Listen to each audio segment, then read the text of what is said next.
பகுதியில் அழகப்பா பல்கலைக்கழகத்தின் வங்கி மேலாண்மை துறையின் தலைவர் டாக்டர் அலமேலு அவர்கள் மூத்த குடிமக்களுக்கான வங்கிகளின் சேவைகள் குறித்து உரையாடுகிறார்.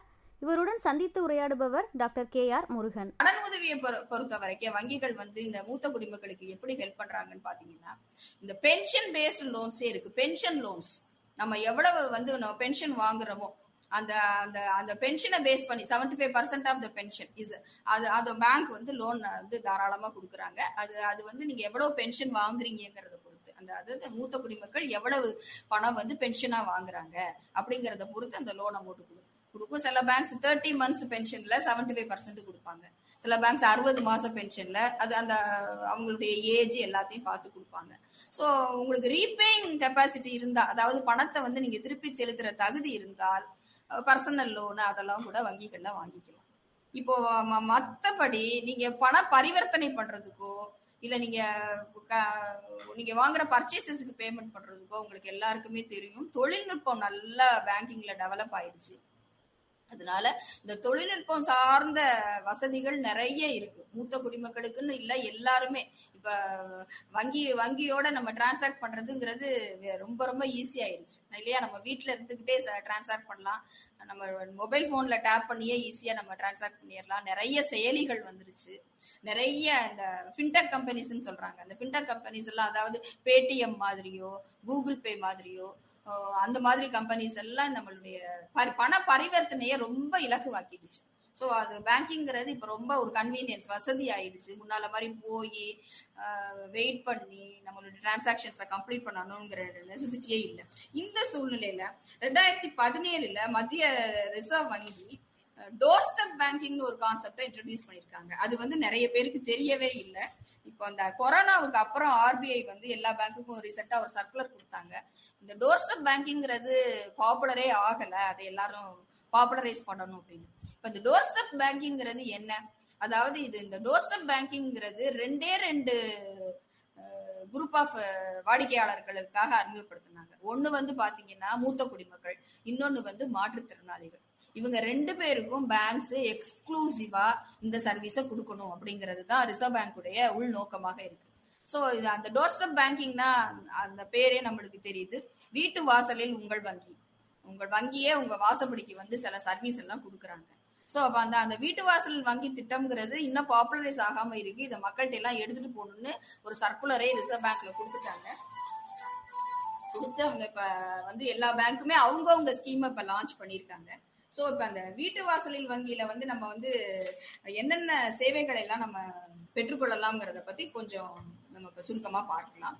இது முக்கியமா இந்த கொரோனாவுக்கு அப்புறம், அதாவது இந்த வயது முதிர்ந்தவர்கள் கொரோனாவுக்கு அப்புறம் வெளியில செல்றதுலாம் நிறைய அதுல அபாயங்கள்லாம் இருக்குங்கிறத மனசுல வச்சுக்கிட்டு ரிசர்வ் பேங்க் இதை வலியுறுத்தி சொல்லியிருக்காங்க ஏப்ரல் 2020 அப்புறம். அப்ப என்னென்ன சேவைகள்லாம் அவங்க கொடுக்கலாம்னு சொன்னா, நம்ம பணத்தை டெபாசிட் பண்ணணும்னாலும் சரி, பணத்தை எடுக்கணும்னாலும் சரி, நமக்கு ஒரு புதுசா ஒரு செக் புக் வேணும்னாலும் சரி, டிராஃப்ட் நமக்கு டிமாண்ட் டிராஃப்ட் வேணும்னாலும் சரி, இல்ல நம்ம ஒரு பிக்சட் டெபாசிட் ஒரு வாடிக்கையாளர் பண்ணிருக்கிறாரு, அதுக்கு டெபாசிட் ரிசிப்ட் வேணும்னாலும் சரி, இல்ல நம்ம KYC டாக்குமெண்ட் ஏதாவது நம்ம சப்மிட் பண்ணணும்னாலும் இந்த மாதிரி சர்வீஸ் எல்லாம் பேங்கே வீட்டு வாசல்ல கலெக்ட் பண்ணிக்கலாம். இதுதான் அதனுடைய முக்கிய இது. சோ அது நம்ம என்னன்னா, நம்ம யாருக்கெல்லாம் இந்த சேவை தேவையோ அவங்க எல்லாம் எல்லா பேங்க்குமே ஒரு டோல் ஃப்ரீ நம்பர் கொடுத்திருக்காங்க. இப்ப இந்த ஸ்டேட் பேங்க்ல ஒரு நம்பர் கொடுத்திருக்காங்க, பேங்க் ஆஃப் பரோடால ஒரு நம்பர் கொடுத்திருக்காங்க. சோ அந்தந்த வங்கியுடைய வாடிக்கையாளர்கள் அந்தந்த வங்கியில இந்த டோல் ஃப்ரீ நம்பர்ல அவங்க ரெஜிஸ்டர் பண்ணிக்கலாம். ஒர்க்கிங் டேல நீங்க கான்டாக்ட் பண்ணி அவங்கள்ட்ட ரெஜிஸ்டர் பண்ணிக்கலாம். அதுக்கு முக்கியமான கண்டிஷன் என்னன்னா, நீங்க இந்த KYC நார்ம்ஸ் ஃபுல்லா நம்ம கம்ப்ளீட் பண்ணிருக்கணும். KYC நார்ம்ஸ்க்கு நம்ம என்னென்ன டாக்குமெண்ட் சப்மிட் பண்ணணுமோ அது எல்லாத்தையுமே சப்மிட் பண்ணிக்கணும். ஆனா இதுல ஒரே ஒரு சின்ன கன்ஸ்ட்ரெயின்ட் என்னன்னா, இதுக்கு ஒரு சார்ஜ் லெவி பண்ணிக்கலாம்னு RBIல சொல்லியிருக்காங்க. இந்த வீட்டு வாசலில் வங்கி சேவையை பயன்படுத்தணும்னா நீங்க அந்த வாடிக்கையாளர்கிட்டே ஒரு சார்ஜ் நீங்க கலெக்ட் பண்ணிக்கலாம் அப்படின்னு சொல்லி அப்ப அதுல என்ன சொல்லியிருக்காங்கன்னா, நிதி அல்லாத சேவைகளை பெறணும்னா 60 ரூபாய் பிளஸ் GST, இப்ப நிதி அடங்கிய சேவைகளை பெறணும்னா ₹100 பிளஸ் ஜிஎஸ்டிங்கிறாங்க. இது ஒவ்வொரு வங்கிக்கும் வேறுபட்டதா இருக்கு. இப்ப நீங்க ஒரு கொஸ்டின் கேட்கலாம், இவ்வளவு சார்ஜ் கொடுத்து நம்ம பண்ணிக்கணுமான்னு. இப்ப நினைச்சு பாருங்க, நீங்க பேங்க்குக்கு போய் பேங்க்குக்கு கம்யூட் பண்ணி ஒரு வெஹிக்கிள்ல போய் உங்க வேலைகளை முடிக்கிறதுக்கும் ஒரு சின்ன சார்ஜ் கொடுத்துட்டு முடிக்கிறதுக்கும் இது கொஞ்சம் இலகுவா இருக்கு. எஸ்பெஷலி இந்த கொரோனா காலங்கள் எல்லாம் பேங்க் போறதுங்கிறது ரொம்ப ஒரு ரிஸ்கா இருந்தது. சோ அந்த பீரியட்ல இதை இன்ட்ரோடியூஸ் பண்ணிருக்காங்க. அப்புறம் இன்னொரு கண்டிஷன் என்ன சொல்லிருக்காங்கன்னா, ₹20,000 வரைக்கும் தான் நீங்க டிரான்சாக்ட் பண்ணிக்கலாம் அப்படின்னு இருக்காங்க. உங்க மொபைல் நம்பர் எல்லாம் வந்துட்டு நீங்க ரெஜிஸ்டர் பண்ணி வச்சுக்கணும்னு சொல்லியிருக்காங்க. செலக்ட் சர்வீசஸ், அதாவது எந்தெந்த வங்கி என்னென்ன சர்வீஸ் வருதுங்கிறத அவங்களுடைய வெப்சைட்ல போட்டிருக்காங்க.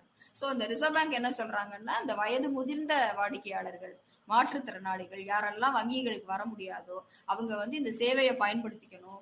வங்கிகள்கிட்டே சொல்லியிருக்காங்க, இந்த சேவையை எல்லார் மத்தியிலையும் நீங்க பாப்புலரைஸ் பண்ணுங்க, எல்லாருக்கும் ஒரு நல்ல அவேர்னஸ் கொடுங்க. அதுதான் வந்து மத்திய வங்கியுடைய நோக்கமா இருக்கு. சோ இதை வந்து எல்லார்ட்டையும் எடுத்துட்டு போங்கிறது தான் ஆர்பிஐயோட நோக்கம். இப்ப அந்த எல்லா பொதுத்துறை வங்கிகளும் ஒரு கூட்டா சேர்ந்து ஒரு கட்டமைப்பை உருவாக்கி இருக்காங்க இந்த டோர்ஸ்டெப் பேங்கிங்க்கு. சோ அந்த கட்டமைப்பு தான் இதை மானிட்டர் பண்ணுது. யாருக்காவது தெரியாம இருந்தா நீங்க அந்த உங்க வங்கிகள்ல இந்த சேவையை கேட்டு பெறலாம்.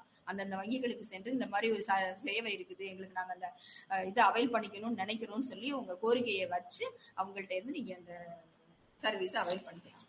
அது மாதிரி நான் சொன்ன மாதிரி இந்த டெக்னாலஜின்னு நம்ம சொன்னோம் இல்லையா, அந்த டெக்னாலஜியில பாத்தீங்கன்னா இன்னைக்கு ரொம்ப பாப்புலரா இருக்கிறது கூகுள் பே தான். ஸோ அந்த கூகுள் பேங்கிறது ரொம்ப ஒரு இலகுவான ஒரு வழியா இருக்கு. எதுக்கு நம்ம பணத்தை வந்து இன்னொருத்தவங்களுக்கு பரிவர்த்தனை பண்றதுக்கு கூகுள் பேங்கிற செயலி வந்து ரொம்ப யூஸ்ஃபுல்லா இருக்கு. இன்னைக்கு ஸ்மார்ட் போன்ங்கிறது, ஆண்ட்ராய்டு போன்ங்கிறது ரொம்ப ரொம்ப ஒரு காமன் ஃபீச்சர் ஆயிருச்சு. அதனால நீங்க யாருக்காவது பணம் பரிவர்த்தனை பண்ணணும்னா ரொம்ப சிம்பிள். நம்ம வங்கி கணக்கை இந்த கூகுள் பே ஆப்போட நம்ம லிங்க் பண்ணிடணும். நீங்க ஒரு பட்டனை தட்டுனா உடனே பணத்தை வந்து டிரான்ஸ்ஃபர் பண்ணிடும். அது ரீசார்ஜ் பண்றதா இருக்கட்டும், நம்ம பேமெண்ட் ஏதாவது எலக்ட்ரிசிட்டி பில் கட்டுறதா இருக்கட்டும், நம்ம ஷாப்பிங் பண்றதா இருக்கட்டும், ஸோ அந்த இ-காமர்ஸ்ல இருந்து நம்ம பொருட்களை வாங்குறதா இருக்கட்டும், அதுக்கு இந்த கூகுள் பே ரொம்ப ஹெல்ப்ஃபுல்லா இருக்கு. அப்ப கூகுள் பே நம்ம யூஸ் பண்றதுக்கு நமக்கு என்னென்ன முக்கியமா வேணும்? ஒரு பேங்க் அக்கௌண்ட் வேணும், நம்மளுடைய மொபைல் நம்பரை வந்து பேங்க்ல வந்து நம்ம ரெஜிஸ்டர் பண்ணிருக்கணும், ஏடிஎம் கார்டு வேணும், இன்டர்நெட் வேணும். அப்ப இது 4மே நம்ம எல்லார்ட்டையும், முக்கால்வாசி பேர்கிட்ட இந்த 4மே இருக்குது. ஒரு பேங்க் அக்கௌண்ட் இன்னைக்கு பைனான்சியல் இன்க்ளூஷனுக்கு அப்புறம் கவர்மெண்டே என்ன சொல்லிட்டாங்க, பிரதான் மந்திரி ஜன்தன் யோஜனா லான்ச் பண்ணதுக்கு அப்புறம் எல்லாருக்கும் ஒரு வங்கி கணக்கு ரொம்ப அவசியம். மூத்த குடிமக்களுக்கு இது ரொம்ப ரொம்ப முக்கியம். ஏன்னா இப்ப அந்த பென்ஷன் எல்லாம் பாத்தீங்கன்னா வங்கி கணக்கு மூலமா தான் அவங்க கணக்குல வரவு வைக்கப்படுது. அதனால அது முக்கியம். எல்லா பேங்க்குமே என்ன பண்றாங்க, அவங்களுடைய மொபைல் நம்பரை நீங்க ரெஜிஸ்டர் பண்ணிக்கணும்னு தான் சொல்றாங்க. ஏடிஎம் கார்டுமே நம்ம எல்லாருமே வச்சிருக்கோம், இன்டர்நெட் கனெக்ஷனுமே நம்ம எல்லாருமே இருக்கு. அதனால நம்ம இது 4 இருந்ததுன்னா கூகுள் பே நம்ம ஈஸியா போட்டுடலாம். ஸோ நம்ம எந்த மொபைல்ல கூகுள் பே அக்கௌண்ட்டை ஓபன் பண்றோமோ அந்த மொபைல் நம்பர் வந்து பேங்கோட ரெஜிஸ்டர் ஆயிருக்கணும். ரொம்ப மினிமமா ₹1,000 உங்க மொபைல்ல பேலன்ஸ் இருந்தா போதும். ஏன்னா ஃபர்ஸ்ட் ஒரு எஸ்எம்எஸ் வரும் இல்லையா, அதுக்காக அந்த எஸ்எம்எஸ் வெரிஃபிகேஷனுக்கு ₹1,000 பேலன்ஸ் இருந்தா போதும். உடனே நம்ம அந்த கூகுள் பே அக்கௌண்ட்டை நம்ம ஓபன் பண்ணிடலாம். கூகுள் பே வந்து நம்ம கூகுள் ஆப் ஸ்டோர்ல இருந்து டவுன்லோட் பண்ணிக்கணும். டவுன்லோட் பண்ணிட்டு நம்ம பேங்க் அக்கௌண்ட்டை லிங்க் பண்ணிக்கணும். இந்த ஓடிபி வரும். பேமெண்ட் எல்லாம் ஜஸ்ட் ரொம்ப ரொம்ப ரொம்ப சிம்பிள் ப்ராசஸ் தான். ஒரு அக்கௌண்ட்ல இருந்து அடுத்த அக்கௌண்ட்டுக்கு ஈஸியா டிரான்ஸ்ஃபர் ஆயிரும். இது ரொம்ப ஒரு சுலபமான வழி.